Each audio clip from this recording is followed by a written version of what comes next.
been staying here at Casanemo for about a month now. It's been a really amazing place to be. The whole island has been so wonderful and really beautiful, and I've had an amazing time so far. On the night of the 31st, I was here at Casanemo and we were celebrating the New Year, and at around midnight I went down to the beach, and there was a group of people there that were, hanging out and lighting these lanterns into the sky, and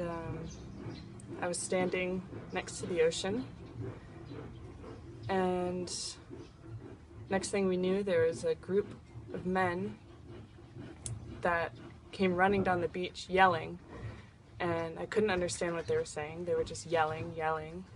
and one of them had a taser gun, and at first I didn't see it, but I could hear it, the electricity, and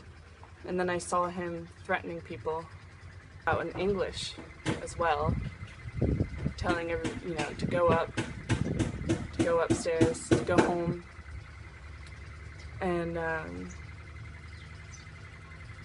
when I got up, I saw that a couple women had been they were laying down and almost unconscious. One woman was unconscious and had to be carried upstairs away from the men, and it was really scary. I was scared for her life for a little while, and